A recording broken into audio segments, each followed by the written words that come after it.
So I'm sure that people on the Okay. forums won't be completely surprised to find out that I look like Grizzly Adams. But um, Or you're a female dwarf, one of the two. yeah, yeah, that always possible. Well, I did boot up the recording, so Hmm. we're going. Very excited to have you here today. This is a fun little detour from sort of things I normally do on this podcast, which would be more like brainstorming or writing focused.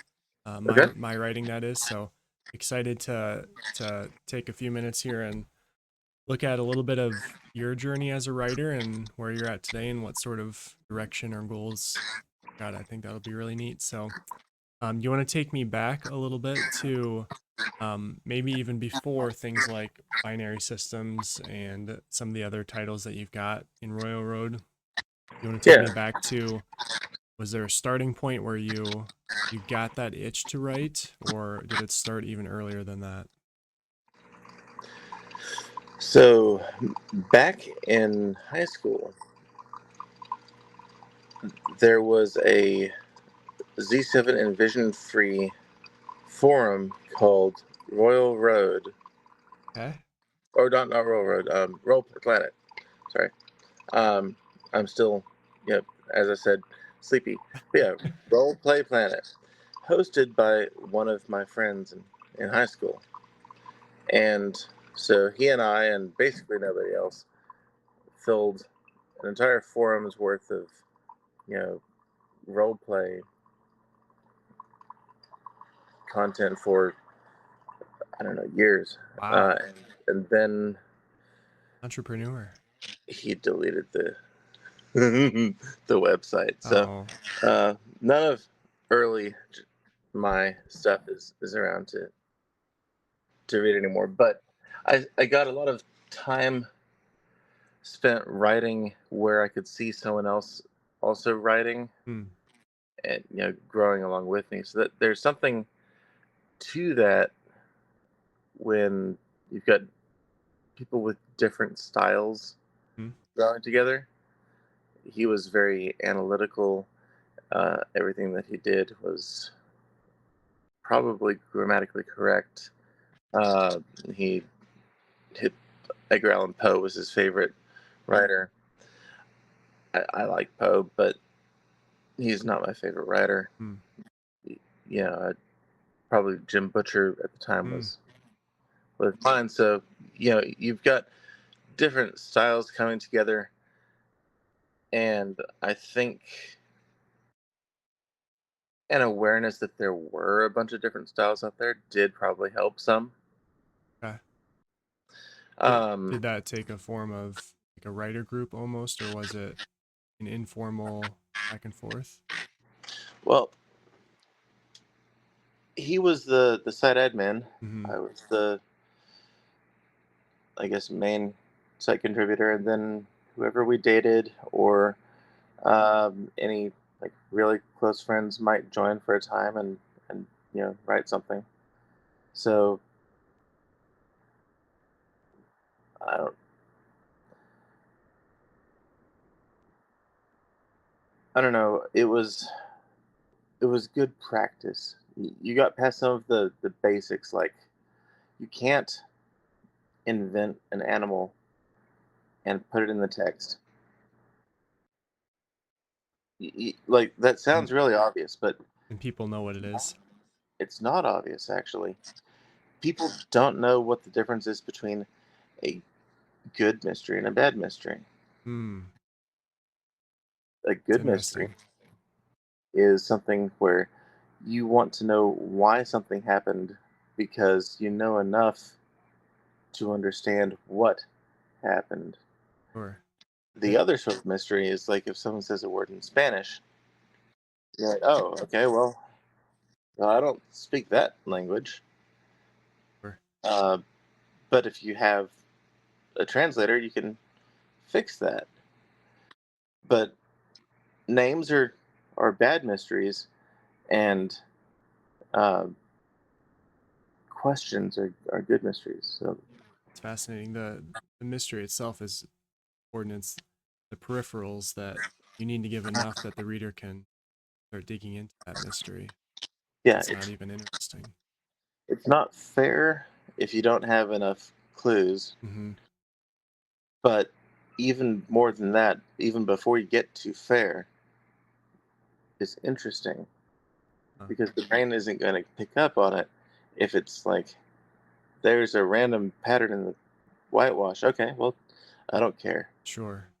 And that can even feel like fluff to a reader if they don't see that connection at all. Yeah, so stuff like that. Um, some of the really basic, like Mary Sue, you know, uh, early writer tropes. Because this was before I knew about TV tropes. This Hmm. before TV tropes was a significant thing. This was a long time ago. Um, hang on one sec. So 15 years ago. Yeah, Mm-hmm. I don't know how big TV tropes was at that point, but Not I'm as gonna big. I'm gonna bet not as big. Yeah. So um, the discovery phase of becoming a writer at first, I think, is probably better Mm-hmm. if you do something collaborative at that point. Yeah. So, as part of that collaborative experience, were you getting feedback from other folks, or were you just reading your friends' work, and that was sort of the inspiration to continue yourself? Uh, like I suppose I did get some feedback, but it wasn't valuable feedback. Like anything that I wrote, mom probably would have said was awesome, Sure. but you don't necessarily want to believe that from people who are close to you. Um, my English teacher tried to publish all of my poems that I gave her, Oh, and um, that just never actually worked out due to me not ever returning all the signed stuff. But looking back, no, I mean, if I were to find it in the poetry, you know, sub thread on Royal Road, I would admit that my syllable count was okay, but the standards are really low in railroad. What was that last part? in high school. Oh, yeah, fair enough. No, no, Royal Road, I think is probably more like college-ish level in terms of you still have the odd 20-year-olds who's throwing something up there thinking they're the best writer that has ever lived, and unfortunately, um, you've also got the people who are happy to puncture that ego and Mm, oh, I've read this story 4,000 times. Yeah. Um, so it's not quite the safe haven where you can't be exposed to something that might offend you sure. that high school can be for some people. Hmm. Um, and I'm not saying that high school is a breeze, but you don't ask the people throwing spit wads at you if they like your writing either. Sure. Those worlds are different in high school. Yeah, Now they're the same.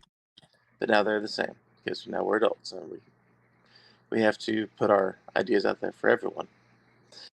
And as of the last, like, I don't know, 4 days, um, it's been humbling and Mm, exciting at the same time. I was privileged to meet on Royal Road someone who apparently does editing actually as their day job. wow. And Okay. and he told me that one of my stories was nonsense, like Hmm. extremely. Um, the writing is good and it's enjoyable, and the story is nonsense. Hmm. What are you talking about? And it the problem is, um, Bleak Magic, the second book that I ever wrote, Hmm. was discovery writing. I completed Hmm. 80,000 word story in 3 weeks, and I Wow. didn't know what the story was about until chapter 12. He Sure. read until chapter 13. Ah. And in chapter 14, there's the first significant conflict, and he was like, "There's no conflict here. Sure. You're writing. This is world building, and people are going to love the world building if they have a reason to read it at all." Right. Which is a really good piece of feedback, and that kind of thing. Finding out, I was talking with, oh, I cannot remember her name. So I've talked to several of the more critical readers on Royal Road because they are really interesting to talk to. Yeah. Um, and I've also submitted my work to most of them because I want to know where I'm decent and where I need Hmm. to improve. And from some of them, I've gotten back, "I don't know why you even published this. This wasn't polished yet. Hmm. Like triangles, it wasn't really a review, but he left extremely detailed comments, Sure. kind of like you did, but his were extremely critical. Yeah. Um, Basically, hey, your first 8 chapters on the first book you ever wrote are amateurish. I'm like, okay, yeah, That checks out. yeah, no, that's I will own that and say that yes, yes, they are. And I tried juggling the order of those chapters, but it didn't completely help. And the guy I talked to yesterday was pointing out that there are elements to the plot that you could have just skipped directly to Hmm. Yeah. and maybe cut 2 of those chapters completely. And yes, looking back, um, discovery writing has a significant weakness that it's not all going to be relevant to the plot because you don't know what the plot is when you begin discovery writing. Sure. So you've got a lot of stuff to slash. Kill Your Darlings isn't Yes. actually like in English class, even in college English class, it was made out to be like, okay, so you're going to finish something, and then death of the author is going to kick in, and they're going to see something you don't understand. You have to destroy stuff that you think is good because people aren't going to think it's good. That's not what it means at all. It's actually that you're going to write something that's actually good, not in service of what you're trying to do. Hmm. You need to differentiate between what does work and what doesn't do work. Right. And if you're doing something because it's pretty, then the reason that you're doing the thing isn't I'm writing toward a thesis, I'm writing toward a Sure. theme, which, I mean, you could argue that half the time Robert Jordan was writing toward it's pretty. Yeah. And Well, if if you've got an audience for that, it's pretty enough and people yeah, like it. I don't think you can say that no good writers do, right? Because it's pretty.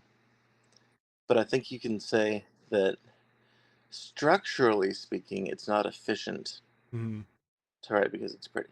Yeah. That's fair. Yeah. And, you know, Kill Your Darlings, another one of Stephen King's favorite lines that I really like is, after you finish that first draft, that's when you go back and make it look like you knew what you were doing all along.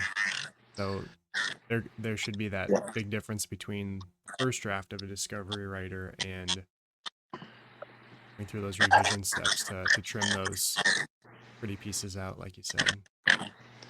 Right.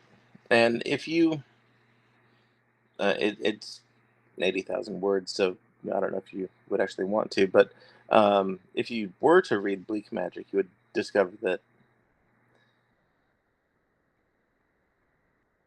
I set out to write a story for my wife about her pig. Okay. Uh, and I ended up writing a fairly dark urban fantasy. Um, With no pigs.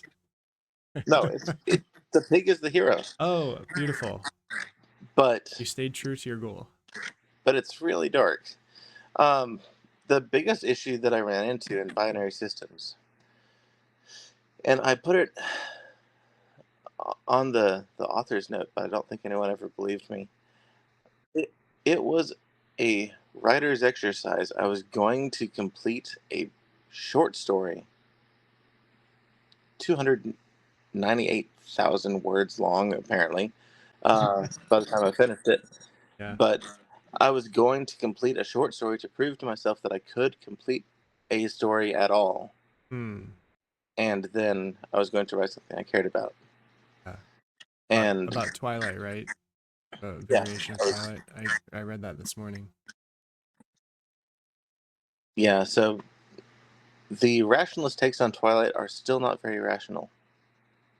Yeah. Because you can say, okay, so we've put ourselves in the situation where Twilight is happening, and now what do we do? But no, because if you're rational, you didn't get there. See. Um, at the very start, the issue with the love triangle is that you've already screwed up if there's a love triangle. Hmm. Someone is at fault for something. It could be bad communication, it could be failure to set boundaries, which is what I went for in mine. Um, you could just be, unfaithful,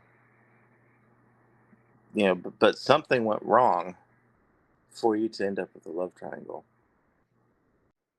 And once you've got it, communicating it as an adult would fix it really quickly, which means someone is also not communicating well, at least one someone.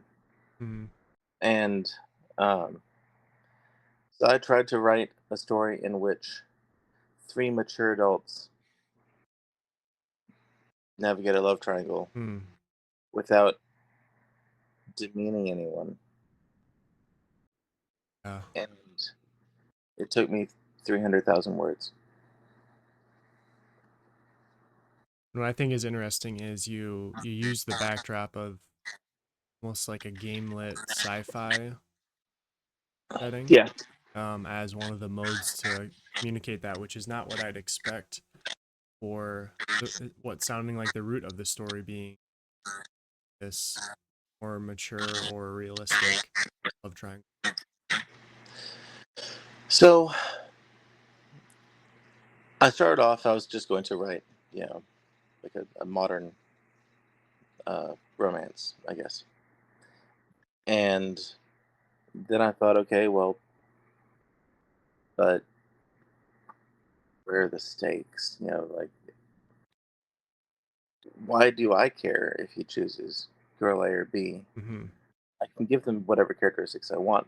It's still like it's fundamentally not a very deep story. So I decided I was going to elevate it by making it a coming of age story.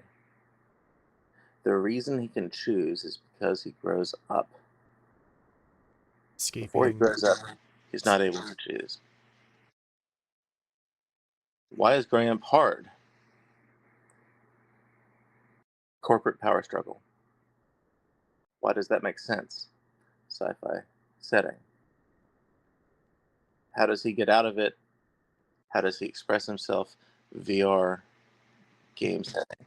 And it all layered, but if you go back to the start, it's still just a romance Hmm. slash coming of age. Because honestly, you can't really detangle those two, but the rest of it is kind of nested like Russian dolls. And I will soon have the whole thing posted, so you'd be able to read through it. But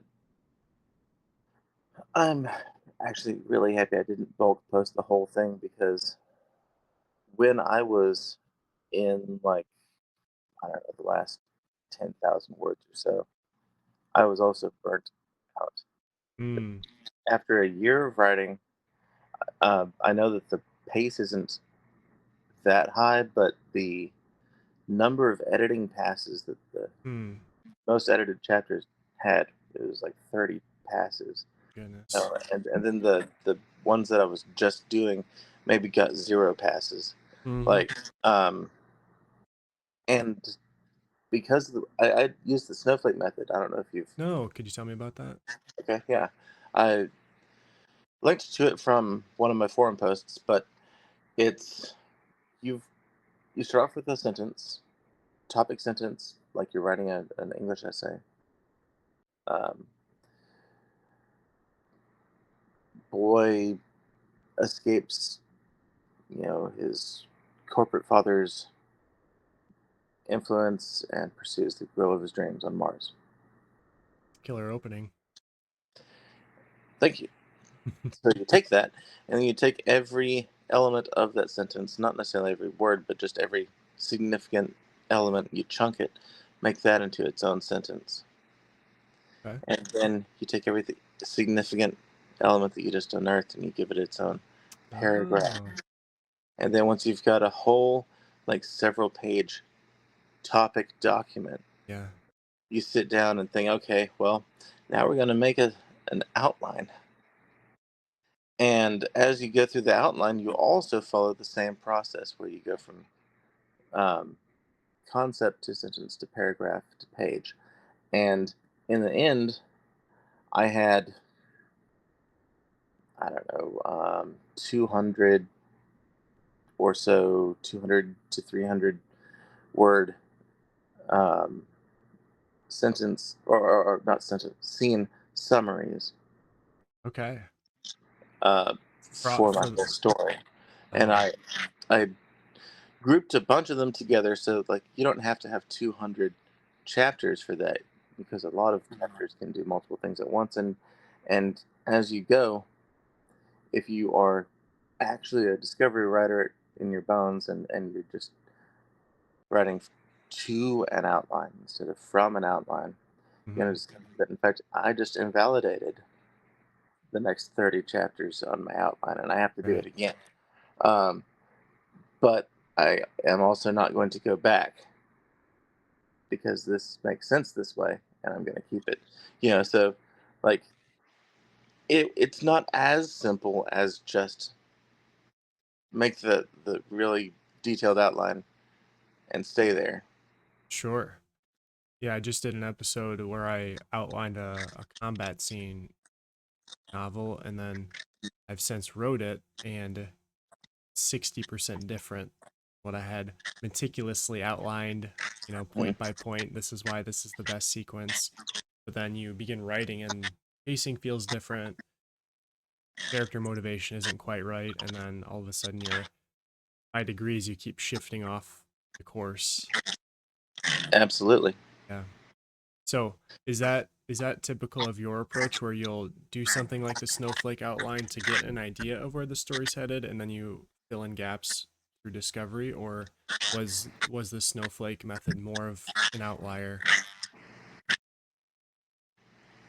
Well, the first few things that I ever came close to finishing were loosely outlined, but not really. I just had a more coherent, excuse me, Bless more you. coherent idea, and it just happened to work together better. I worked on one that, I have a. I'm probably never going to put out a review for Cursed Clark on the new coming of Arthur thing, Hmm. because I also wrote a new coming of Arthur thing. I went a completely different direction. Mine is set in Wales. I did all this research on Tintern Abbey and Chepstow Castle, and um, I used Google Maps to see what would be visible from the car on the highway. Okay. Going from one place to another. Like I was, Wow. You were I in.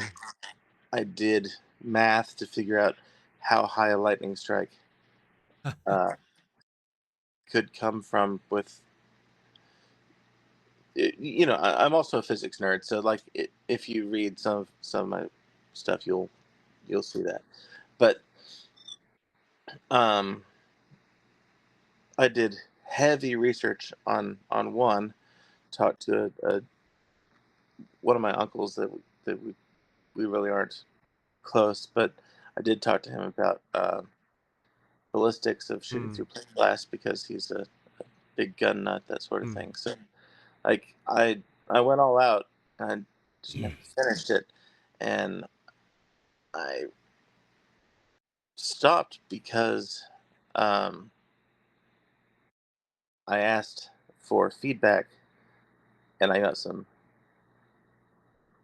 well-meaning feedback that struck me as really harsh, and I didn't have the confidence in myself as a writer and my method to maintain my excitement about the project. And you have to be excited to push through all the moments that are really boring, or all the moments where you're like, I have just wasted 5,000 words on a wild goose chase, and why am I even doing this? I'm not getting paid for this. You know, like there's a lot of, for hobbyists at least, you have to do it because you love the process, because the outcome is uncertain. And truth be told, right now, anything that I write still has to be for me, Hmm. because even if I post it on Roll Road and I get, think about it, 100,000 views for 100-page thing is 1,000 views per Or, page. yeah. Um, all of these big numbers that we see are extremely inflated because of the length of the thing that Yeah. we're looking at. You see a million views now, that's 1,000 views. Um, it's just that Walrus King writes really long stuff. Um, and I'm one of those thousand, and I'm happy to have done it. Just you know, perspective is Yeah. useful. Mm. And for me, I don't think I've written anything that more than 50 people have read, and that's fine. It's just you need to have a sense of perspective, Yeah. because if I was doing it to have readers, well, it probably wouldn't be worth doing.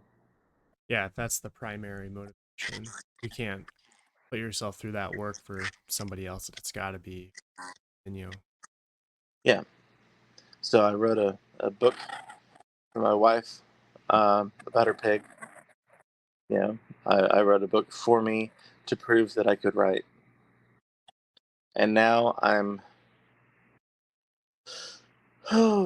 struggling to Mm. write the. And this is gonna be stupid, but I'm using Java programming Yeah. to write a framework for a lit RPG so that I don't have to do any of the math while I write the book. Once you've got that ironed out, start selling it. Be first on That's your list. well, I mean, you'd have to make it bespoke every time, but Yes. um, it's I'm about halfway to something I could use. Yeah, that's fascinating. I'm writing, I'm writing a lit RPG right now, and I'm already, at chapter 7 or 8. I'm already buried in spreadsheets, multi-tab spreadsheets of all the current stats and what everybody's got in their inventory and everything in the inventory does. And to have some kind of a system where you could just I can say they leveled up, there's their stat points, there's their Right. inventory. That'd be nice. I'm just doing a battle simulator where it's like it'll keep track of, both people's, Yeah. um, like if I give the six stats, it will Uh-huh. go all the derived stats. Awesome. And then I can choose which combination of things they're you know competing on. Yeah. But um, I did for binary systems. It probably doesn't read that way, but I had a spreadsheet, Hmm. an evil spreadsheet of doom that had all of their stuff on it, but it's not interesting because it was just math. Sure. Nobody wants to know that, for my system, um, this curve is logarithmic. Hmm. Yeah. It's not interesting. The cool stuff about lit RPGs tends to be named modifiers or Hmm. something that you had to earn, or it all comes down to consequence and character growth, or Yeah. rule of cool. Pyromancy is going to be cool no matter. Yeah, that's always pretty neat.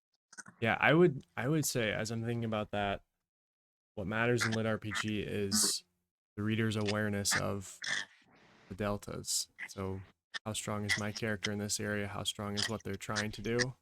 Hmm. Who they're trying to beat? And you can get there in a million ways, but whether it's Dungeon Crawler Carl, where there are stat points, but it's much more um, reads like a traditional fantasy, fight scenes, or if Okay. it's Primal Hunter, where well, I'm gonna shoot this arrow 200 kilometers and hit something with all the stat points I could ever want detailed. Either one of those can work, but it's being like true to the system that the story's in, and the readers Mhm. are gonna sort of self-select into that model that they like to